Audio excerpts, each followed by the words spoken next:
जय श्री राम, जय हनुमान। बोलो श्री हनुमान जी महाराज की जय। श्री बाबा नीम करौरी आश्रम श्री वृंदावन धाम में आप सभी का स्वागत है। और श्री बाबा नीम करौरी आश्रम जिसके कि श्री वृंदावन धाम में 2 गेट हैं। ये फ्रंट गेट है और ये देखिए यहाँ पर बाबा नीम करौरी मार्ग भी लिखा हुआ है। और ये अटल्ला चुंगी के थोड़ा सा पहले पड़ता है, थोड़ा सा आगे पड़ता है जब आप परिक्रमा करते हो। श्री बाबा नीम करौरी आश्रम। और बाबा नीम करौरी विश्व में किसी भी परिचय के मोहताज नहीं हैं। वो चाहे भारत हो या भारत के बाहर के देश हों, इंग्लैंड, जापान, अमेरिका, बाबा किसी के परिचय के मोहताज नहीं हैं। और धन्यम श्री वृंदावन धाम की महिमा आप देखो, जिसे सारा जग पूछता है, वो अपने अंतिम समय में श्री धाम वृंदावन आ गए। वृंदावन धाम का ये महत्व है। वृंदावन धाम कोई तीर्थ नहीं है। वृंदावन धाम क्या है आप देखिए। बाबा नीम करौरी जी के जो चमत्कार हैं अनगिनत हैं, बताए नहीं जा सकते। ये देखिए श्री बाबा नीम करौरी आश्रम, तो इनके जो चमत्कार हैं वो किसी को भी नहीं बताए जा सकते। ऐसा कहते हैं कि बाबा श्री हनुमान जी के अनन्य भक्त रहे और इनके आश्रम कई स्थानों पर हैं। कैची धाम नैनीताल जो कि विशेष महत्व है। और सबसे बड़ी बात यह है कि ये जो आप श्री धाम वृंदावन में बाबा जी का समाधि स्थल देख रहे हो, ये जिस तरह से बना हुआ है सेम इसी तरह से, आगे देखते रहिए, सेम इसी तरह से ये दर्शन कीजिए बाबा जी के, हनुमान जी के अनेक अनन्य भक्त।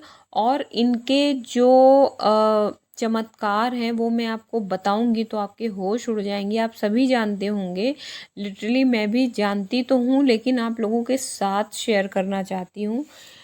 और जिस तरह से इनके कैची धाम नैनीताल में मेन आश्रम है, उसी तरह श्री वृंदावन धाम में भी इनका मेन समाधि स्थल है। और श्री धाम वृंदावन में भी बाबा जी का समाधि स्थल है, जहाँ बहुत दूर दूर से भक्त आते हैं। ये आश्रम वृंदावन परिक्रमा मार्ग में स्थित है। बाबा का जीवन रहस्यों और चमत्कारों से भरा हुआ है। इनको नीम करोरी बाबा कहते हैं, लेकिन क्या आपने कभी सोचा है कि इनको नीम करोरी बाबा क्यों कहते हैं? तो आइए इनके जीवन से जुड़ी एक घटना की चर्चा हम लोग करते हैं। फर्रुखाबाद के पास एक बार ये ट्रेन में सफ़र कर रहे थे। दुर्भाग्यवश अच्छा, जो संत महात्मा होते हैं ना इस टाइप के, वो कहीं ना कहीं गरीब होते हैं, है ना। तो ये ट्रेन में सफ़र कर रहे थे और इनके पास में ट्रेन का टिकट नहीं था। और आप जानते हैं कलिकाल की सभ्यता, तो इनको ट्रेन से उतार दिया गया। ये ट्रेन से उतर गए, लेकिन ट्रेन का ड्राइवर, जिसको हम लोग शायद लोको पायलट भी कहते हैं, इनको उतारने के बाद जैसे ही वो ट्रेन स्टार्ट कर रहा है, ट्रेन स्टार्ट ही नहीं हो रही है। लाखों प्रयासों के बाद वहाँ पर भीड़ इकट्ठी हो गई, कई सारे ऑफिसर्स आ गए। उनमें से एक कोई सज्जन व्यक्ति थे जो कि बाबा को पहचानते थे, और जब उनको पता चला कि ये घटना हुई है तो उन्होंने क्षमा मांगी और ससम्मान बाबा को ट्रेन में फिर से बैठाया, बहुत अच्छे स्थान पे बैठाया। लेकिन बाबा एक शर्त पे बैठे। दो बातें उन्होंने कही कि कभी भी किसी संत महात्मा का अपमान मत करना, अपने से बड़े का अपमान मत करना, और ट्रेन में यदि कोई ज़रूरतमंद व्यक्ति है जो आप जिसकी स्थिति को देख रहे हो कि ये टिकट लेने में असमर्थ है, लेकिन इसका जाना भी ज़रूरी है, तो आप लोग कृपा करके उसकी हेल्प करेंगे, ना कि उसको ट्रेन से उतार देंगे। और ऐसा उन्होंने जब वचन ले लिया तब ट्रेन स्टार्ट हो जाती है। और बाबा उनसे जो दो वचन लेते हैं उस पे शायद लोगों ने किया कि नहीं किया रिएक्शन, है ना। तो इंसान को, हम लोगों को कभी भी किसी के साथ दुर्व्यवहार नहीं करना चाहिए। बाबा ने ये भी कहा कि यहाँ पर एक स्टेशन भी बनाइएगा। उसका नाम, पहले उसका नाम करौरी था, बाद में नीम करौरी हो गया। इनका मूल नाम अगर पूछा जाए कि बाबा जी का मूल नाम क्या है, मैं तो बस इनके चरणों में बस मैं लगी हुई थी। इनके चमत्कार मैंने बहुत डीपली स्टडी किए, तो मैं ना इनके साथ जितने भी इनके वहाँ पर छवि थी, मैं एक एक छवि के साथ जुड़ना चाहती थी, इनकी यादों के साथ, इनकी स्मृति में मैं रहना चाहती थी। तो इसलिए कोई भी इनका पोज, जो भी इनका चित्र था, जो भी इनकी छवि थी, मैंने हर छवि के साथ बहुत मतलब आशीर्वाद लिया, और एक बहुत पॉजिटिव वाइब्स आ रही थी इस स्थान की। मैं तो आप सभी से कहूँ, आप कहीं जाओ या ना जाओ, लेकिन जब भी कभी श्री धाम वृंदावन आओ, बाबा नीम करौरी के समाधि स्थल के दर्शन अवश्य करिएगा। और बाबा जी, इनका मूल नाम श्री लक्ष्मी नारायण शर्मा जी था, और इनका जन्म फिरोज़ाबाद यूपी के उत्तर प्रदेश के अकबरपुर नामक स्थान पर 1900 ईस्वी में, और जब ये इन 1900 ईस्वी में हुआ था, और जब ये 11 वर्ष के थे तो इनको वैराग्य हो गया। हमारे सदगुरुदेव भगवान इसीलिए तो कहते हैं भक्ति बचपन में करनी चाहिए, भक्ति बचपन में करनी चाहिए, क्योंकि जो चीज़ें आप बचपन में करते ना, तो वो ईजिली होती चली जाती, फिर उन्हें करना नहीं पड़ता, वो सहज होती चली जाती हैं। और उसका जीता जागता प्रमाण हमारे नीम करौरी बाबा जी हैं। 11 वर्ष की आयु में इन्होंने घर छोड़ दिया था। वैराग्य के चक्र चूड़ामणि हमारे सुखदेव जी महाराज, जिन्होंने जन्म लेते ही घर छोड़ दिया था। तो ऐसे बहुत सारे लोग पड़े हुए हैं, बहुत सारे अनन्य भक्त पड़े हुए हैं। हनुमान जी का पता, इनको ज़रूर प्रणाम कीजिए। हनुमान जी, अभी मैं आपको हनुमान जी से भी मिलाऊंगी। मैं तो आपको अभी पूरा इनका परिचय दे रही हूँ, तो बीच में जो भी हनुमान मंदिर आएगा आप उनको ज़रूर प्रणाम कीजिएगा, क्योंकि हनुमान जी इनके जीवन में क्या महत्व रखते हैं। और जब ये आखिरी बार कैची धाम नैनीताल से चले तो इन्होंने हनुमान जी को प्रणाम किया था। ये वही हनुमान जी यहाँ पर भी स्थापित हैं। तो जैसे ही देखिए, बाबा को देखिए, हमेशा मुस्कुराती मुद्रा में रहते हैं, और मैंने तो इनका कहीं पर भी इनको नहीं छोड़ा। मैंने हर जगह इनके साथ अपना फ़ोटो लिया, अपना बहुत अच्छी सी यादें जुड़ी रहना चाहती हैं। तो ये किसी भी परिचय के मोहताज नहीं हैं, और जो इस मंदिर की बनावट आप देख रहे हो ना, ये समाधि स्थल सेम कैची धाम भी ऐसा ही बना हुआ है। जब भी आप कभी जाएंगे जर्मनी, अमेरिका, इंग्लैंड के भक्तों में बहुत श्रद्धा है बाबा जी के लिए। आश्चर्यजनक घटना बताऊं आपको, एप्पल के जो मालिक हैं स्टीव जॉब, जब इनका शरीर शांत हुआ और उनके शरीर को भूमि पर रखा गया तो उनके तकिए के नीचे बाबा नीम करोली जी की फोटो थी। लोग इन्हें बजरंगबली के अवतार के नाम से जानते थे। और तो और ये जो आप लोग फेसबुक यूज़ करते हो ना, तो फेसबुक के जो मालिक मार्क्स गब्बर और बड़े बड़े हॉलीवुड स्टार्स, बॉलीवुड स्टार्स इनके भक्त हैं। ये इतने चमत्कारी बाबा जी थे जिन्होंने पानी को घी में बदल दिया। बताइए, पानी को घी में बदल दिया। एक बार तो ये 1000 गोली एक साथ खा गए, पर वो 1000 गोलियां भी इनका कुछ ना बिगाड़ सकी। जब स्टीव जॉब्स बेरोजगार थे तो वो भारत आए और नीम करोली बाबा के कैची धाम आश्रम में गए, पर विलम्ब हो चुका था। ये विलम्ब से आए थे, महाराज जी वहाँ से जा चुके थे, बाबा जी वहाँ से जा चुके थे, लेकिन मंदिर के दर्शन से जब ये वापस अमेरिका लौटे तो ऑटोमेटिकली इनके माइंड में बहुत बड़े बड़े से बिग आइडियाज़ आने लगे। और इतने आइडियाज़ आए, इतने आइडियाज़ आए कि इन्होंने एप्पल कंपनी का निर्माण कर लिया। तो एक तरीके से एप्पल कंपनी किसकी हुई? बाबा नीम करोली जी की। तो बाबा नीम करोली की जय। आइए अब बात करते हैं बाबा जी की समाधि के बारे में। तो श्री वृंदावन धाम अपने आप में श्री धाम है, सर्वेश्वरी श्री राधा रानी का हृदय स्थल है। तो बाबा जी को बहुत पहले से ही एहसास हो चुका था, और जब वो कैची धाम से श्री वृंदावन धाम आने लगे तो वहाँ पर हनुमान जी, जी हाँ, हनुमान जी और माँ दुर्गा, उनकी भी प्रतिमा है वहाँ पर। तो बाबा जी ने चलते समय उनकी प्रतिमा को, उनको प्रणाम किया, और वो जो कंबल ओढ़ते थे उस कंबल को उन्होंने वहीं पर छोड़ दिया। और बाद में भक्तों ने बहुत विशेष आग्रह करके उस कंबल को उनको उड़ाया। वो जब भी वृंदावन आते थे, हाँ सबसे आश्चर्य की बात है कि वो जब भी वृंदावन आते थे तो जीप से आते थे, और इस बार जब बाबा आए तो वो इस बार ट्रेन से आए। और ट्रेन से जब मथुरा स्टेशन उतरे तो मथुरा की भूमि को प्रणाम किया, और इनको बहुत ज़ोर ज़ोर से पसीने आने लगे, खूब पसीने आने लगे। और जब पसीने आने लगे तो इनको प्यास लगी, इन्होंने पानी मांगा, इनको पानी दिया गया, और पानी देने के बाद किसी तरह इनको वृंदावन की ओर ले जाने के लिए ले जाने लगे। मतलब लेकिन जब तक टैक्सी की व्यवस्था की गई, बाबा जी बेहोश हो गए, और भक्त उन्हें राम किशन मिशन हॉस्पिटल, जो कि यहाँ का बहुत, श्रीधाम वृंदावन का बहुत फेमस हॉस्पिटल है, वहाँ पर उनको ले जाया गया। और वहाँ पर उनको सबसे पहले ऑक्सीजन लगाया गया, और उनके बीपी चेक करने के लिए वो जो मशीन यूज़ करते हैं उसको लगाया गया। लेकिन बाबा जी ने क्या किया, बाबा जी ने वो ऑक्सीजन का पाइप अपनी नोज़ से निकाल के फेंक दिया, और जो उनको बीपी चेक करने की मशीन भी लगाई जा रही थी वो भी उनको, उसको भी उतार के उन्होंने फेंक दिया, और बहुत धीरे से, बहुत प्रेम से बोले कि अब ये सब बेकार है।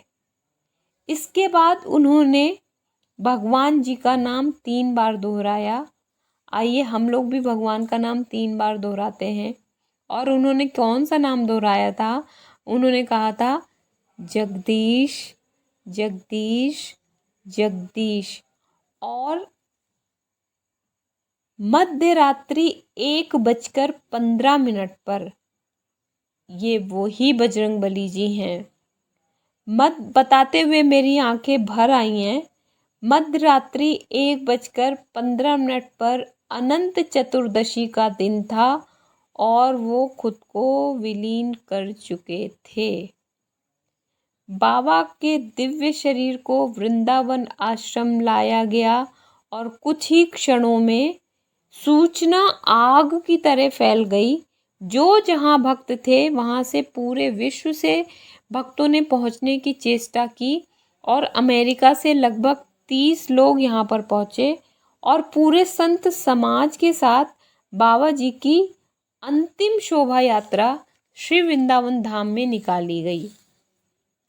और ये वो स्थान है जहाँ पर बाबा भक्तों को दर्शन देते थे। ये कुटिया है जहाँ पर बाबा विश्राम करते थे और भक्तों को दर्शन देते थे। तो बाबा जी की जो लीलाएं हैं, ये देखिए समाधि स्थल है, देख रहे हो आप, ये समाधि स्थल है बाबा जी का। और इस समाधि स्थल में ये पताका लहरा रही है। और इस समाधि स्थल में इतनी शक्ति है, इतनी पॉजिटिव वाइब्स हैं, इतनी पॉजिटिव वाइब्स हैं कि मैं क्या बताऊं, यहाँ पर बोलने का मन नहीं कर रहा था। बहुत पॉजिटिव वाइब्स हैं। और ये हमारे बाबा जी हैं, आप लोग इनको देखो। और मैंने तो जो वहाँ पे ऑब्ज़र्व किया, जो वहाँ पर भक्त लोग आ रहे थे, वो लोग अपना आंचल पसार पसार के कोई ना कोई मनोकामना मांग रहे थे। तो ये इतने सिद्ध, इतने चमत्कारी हैं जिनको हॉलीवुड बॉलीवुड सभी मानते हैं। तो आप लोग भी प्लीज़ इनको प्रणाम कीजिए। रिस्पेक्टेड हैं, हमारे संत हैं। और संतों को प्रणाम करने से आपकी आयु, यश, कीर्ति, बल, ये 4 चीज़ें बढ़ती हैं। तो इसलिए इनको प्रणाम कीजिए। और ये देखिए, हनुमान जी के भक्त थे, तो इसलिए यहाँ पर हनुमान जी की स्तुति लिखी हुई है। पूरी स्तुति आप जब स्वयं आइएगा तब पढ़िएगा, लेकिन बाबा जी के दर्शन जितने हो सके, देखिए दीपक जल रहा है, और बाबा जी के दर्शन जितने हो सके आप करिए। तो इनके शरीर को जब वृंदावन में लाया गया, तो ये हुआ कि क्या किया जाए, इनका प्रवाह किया जाए या इनका दाह संस्कार किया जाए। तो जो पागल बाबा जी हैं, उनके मंदिर भी मैं कभी आपको ले चलूँगी। तो पागल बाबा जी ने सजेस्ट किया कि जिस स्थान पर ये भजन करते थे, उसी स्थान पर इनका दाह संस्कार होना चाहिए। और वो बाई चांस ऐसा ही बनाया गया था कि जैसे इसी स्थान पर बाबा का अंतिम संस्कार होना हो। तो वहाँ पर बाबा का अंतिम संस्कार हुआ। और जो भी उनकी अस्थियां हुई, कुछ गंगा जी में, कुछ काशी में, कुछ इस तरह से जो पवित्र तीर्थ हैं वहाँ पर प्रवाह की गई। और बाकायदा जो 13वीं का जो भी भोज होता है, वो कैची धाम में भी हुआ, श्री वृंदावन धाम में भी हुआ। और मेडिटेशन के लिए, देखिए मैंने कहा था ना मेडिटेशन, ये वो कुटिया है जहाँ पर मेडिटेशन करते थे सब। ये देखिए, ये सारे बाबा के फ़ोटोज़ लगे हुए हैं, सारे कुछ ना कुछ, किसी न किसी पे कमेंट लिखे हुए हैं। और इन कमेंट में से कंक्लूज़न जो मैंने निकाला, तो ये है कि व्हाट इज़ गुरु भक्ति। गुरु भक्ति है क्या एक्चुअली? तो hearing his teachings and sincerely practicing them is real Guru Bhakti, and meditation on the holy feet of the Guru for obtaining his winning grace and mercy is real Guru Bhakti। जी, ये वही हनुमान जी हैं जिनको ये अंतिम बार प्रणाम करके आए थे। तो मैंने अभी आपको बताया गुरु भक्ति क्या होती है।